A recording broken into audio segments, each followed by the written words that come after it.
पण त्यांचा शिवसैनिक, त्यांचा म्हणून असलेला सैनिक अद्यापही कायम आहे. उत्तर द्या या मुद्द्यावर संजीवजी, संजीव भोर. बहुतेक उन्हाळेजींना आपला अंतिम मत बनवायला उभाटाचं पूर्ण सुपडा साफ झाल्याशिवाय त्यांचं अंतिम मत बनणार नाही असं एक त्यांच्या वक्तव्यातून दिसतं.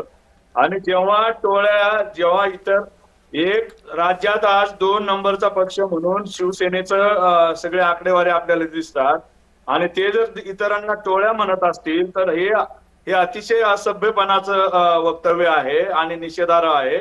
2 नंबरचा पक्ष जो ठरतोय त्याला तुम्ही टोळी म्हणताय आणि विधानसभेत लोकसभेत दाखवून दिलं. 80 जागा लढल्या, 80 पैकी 60 जागा एकनाथ शिंदे साहेबांच्या नेतृत्वाखाली शिवसेनेने जिंकल्या आणि तुमचा 20 पर्यंत तुम्हाला शिवसेनेला उभाटाला जाता आलं नाही. संजीवजींकडून उत्तर घेऊ. बोर साहेब एक मिनिट. उन्हाळेजी उत्तर देतील, उन्हाळेजींच्या विश्लेषणामागचा तर्क देतील आणि त्यानंतर आपण सुनील मोदींपर्यंत पोहोचणार आहोत पटकन. दरम्यान ताजे तपशील बातम्यांचे येत राहणार आहेत, त्यामुळे मी मध्ये मध्ये आपल्याला थांबवत राहीन. आता संजीवजी उन्हाळे बोलतायत. बाळासाहेब ठाकरे यांच्यावर श्रद्धा असलेला माणूस हा अजून बदललेला नाही, हे माझं वाक्य होतं. म्हणजे माझं असं म्हणणं नव्हतं की उभाटा गट हा जास्त उभा राहील म्हणून, माझं असं म्हणणं नाही.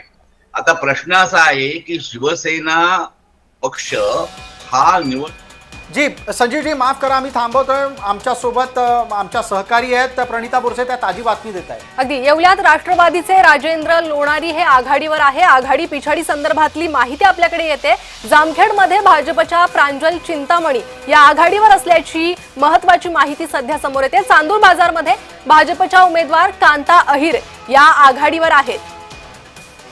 आळंदीत भाजपचे प्रकाश कुराडे हे आघाडीवर आहेत.